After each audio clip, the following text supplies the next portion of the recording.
এখানে আসিফের একটা জিত কাজ করতেছে। একটা 150 টাকার ছেলে যে বাই চান্সে ক্ষমতায় ঢুকেছে, সেফ বাই চান্স, জনগণের ম্যান্ডেট নিয়ে ঢুকেছে। ইশরাক এবং আসিফ, তাই তো? আচ্ছা, ইশরাক এবং আসিফ এই গত 6 মাসের বা গত 8 মাসের কার্যক্রমে ইশরাক নাকি আসিফ কে বেশি দুর্নীতিবাজ প্রমাণিত হয়েছে? ইয়েস এবং নো। আসিফ না ইশরাক? কার কেলেঙ্কারি বের হয়েছে, আসিফের না ইশরাকের? আসিফের বের হয়েছে। তাহলে এখন আসিফের কেলেঙ্কারি বের হয়েছে, আসিফ দুর্নীতি করেছে, আসিফ লুটপাট করেছে, নিয়োগ বাণিজ্য করেছে, তার বাপ লুটপাট করেছে, তার বাপ আওয়ামী লীগকে পৃষ্ঠপোষকতা করেছে।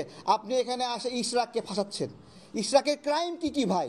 আদালত তার পক্ষে রায় দিছে, এই তো, সেই রায় অনুযায়ী সে অধিকার চায়, তাহলে সেই অধিকার দেওয়া হচ্ছে না। সেম একই অধিকার চট্টগ্রামে আপনি দিয়েছেন, চট্টগ্রামে দিয়েছেন কিন্তু ঢাকা দিতে যাচ্ছেন না। কেন দিতে যাচ্ছেন না? কি কার মেয়াদ?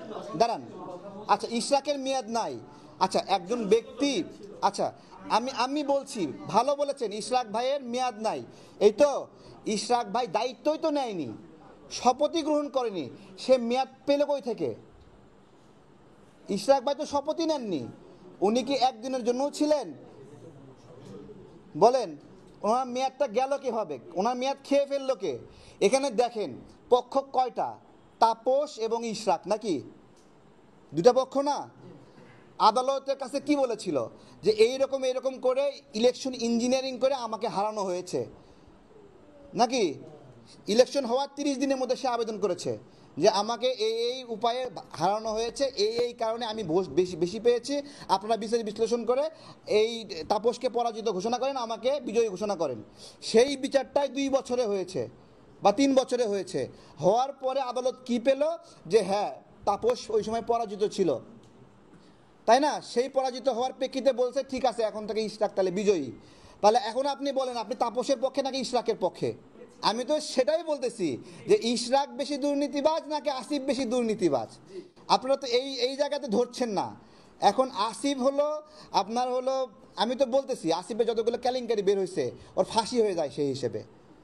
একটা খারাপ মানুষ, সে দুর্নীতি করতে পারে, খারাপ করবে, ও তো খারাপই, নাকি? যেমন একজন সুইপার, তার কাজই তো নোংরা হাত দিয়ে নাড়া, তাই না? তা একজন সুইপার, তার কাজ নোংরা দিয়ে হাত নাড়া। তা একজন বাবুর্চি, তাকে কি আপনি অ্যাকসেপ্ট করবেন সেও হাত দিয়ে নোংরা নেড়ে আপনাকে খাওয়াবে? তাহলে আসিফ তো একজন বাবুর্চি ছিল, তা সে কেন সুইপার হতে চাইলো, আমার প্রশ্ন, তাই না? এখানে আসিফের একটা জিত কাজ করতেছে। একটা 150 টাকার ছেলে যে বাই চান্সে ক্ষমতায় ঢুকেছে, সেফ বাই চান্স, জনগণের ম্যান্ডেট নিয়ে ঢুকেছে। ইশরাক ভাই তো কিছুটা ম্যান্ডেট আছে ভাই, কিছুটা তো আছে। উত্তরের মতো আপনারা জানেন যে এরকম একটা চিঠি দিয়ে দেবে, মানে ইশরাক কিছু ভোট পেয়েছে, আদালতের রায় পেয়েছে, ওইটা অ্যাকসেপ্টেবল না। কিন্তু আসিফ একজনের নামে ডিও লেটার দেবে, দিয়ে 2 কোটি 20 কোটি 30 কোটি টাকা নেবে, ওইটা হলো গ্রহণযোগ্য, তাই না? আপনারা আসিফ এখনো দায়িত্বে আছে কিভাবে, এটা তো আমাদের আশ্চর্য করে, তাই না? সে কি করছে? ভিয়েতনামে বট, চাইনিজ বট, ইন্ডিয়ান বট, এগুলো ভাড়া কইরা তার এখানে দিয়ে কমেন্ট করাচ্ছে, তার এখানে লাইক নিচ্ছে, লাভ রিয়েক্ট কিনতেছে, কিনে দেখাচ্ছে কৃত্রিমভাবে সে ব্যাপক জনপ্রিয়ভাবে আছে। অদ্ভুত তো। আসিফ এখনো দায়িত্বে আছে কিভাবে? ডক্টর ইউনূস নিজে কলঙ্কিত হচ্ছে, এইরকম একটা বাচ্চা ছেলে দুর্নীতিবাজ তাকে দায়িত্বে রেখে দিয়েছে, এখন তাকে ফেস করাচ্ছে সরকারের পক্ষ থেকে। এইটাই একটা এই সরকারের কলঙ্ক। আমরা তো বারবার আমরা দেখিয়ে দিয়েছিলাম যে আসিফ কি দুর্নীতি করেছে। আসিফ কেন এই যে এনসিপিকে দায়িত্ব দিয়েছিল যে ওয়ার্ড কাউন্সিলর, যেটা কাউন্সিলর কমিশনার, এগুলো যে নিয়োগ দিবে, এগুলোর জন্য এনসিপিকে দায়িত্ব দিয়েছিল। এই যে মহাখালী ডিওএসিসের ভিতরে একটা বিল্ডিংয়ে সেখানে মিটিং করেছে, ভাইবা নিয়েছে। তাহলে এনসিপি ইন্টারভিউ নেওয়ার কে প্রশাসক হবে বলেন? রূপায়ণ টাওয়ারে ইন্টারভিউ নিয়েছে, হোটেল শেরাটনে ইন্টারভিউ নিয়েছে, এনসিপিকে কেন দায়িত্ব দিয়েছে? আসিফ নিজে দুর্নীতিবাজ, তার দুর্নীতিগুলো সে ব্যাখ্যা দিক। সে ইশরাকের দিকে আঙ্গুল তোলে কিভাবে? এটা নিয়ে আসিফও ব্রিফ করেছে, এটা নিয়ে অনেক ঘটনা ঘটেছে, প্রশাসক নিয়োগে সম্পৃক্ততার প্রমাণও মিলেছে। এটা লুকাচুরির কি আছে? আসিফের ওই যে ডিও লেটার এজাজ সাহেবের নামে আপনারা দেখেননি? তাহলে আবার কি লাগবে? খুব ভালো বলেছেন।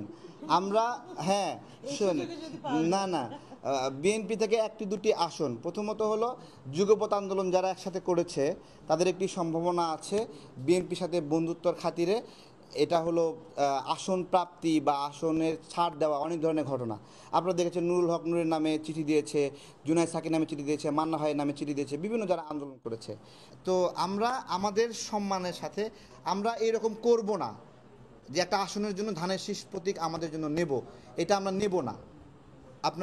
আপনাদেরকে এটা বলছি যে আমরা নেব না। অনেক বড় বড় রাজনৈতিক নেতা, ডক্টর শফিকুর রহমান সাহেব, উনি ধানের শীষ প্রতীক নিছে না, তারপরে তাহের ভাই ধানের শীষ প্রতীক নিছে না।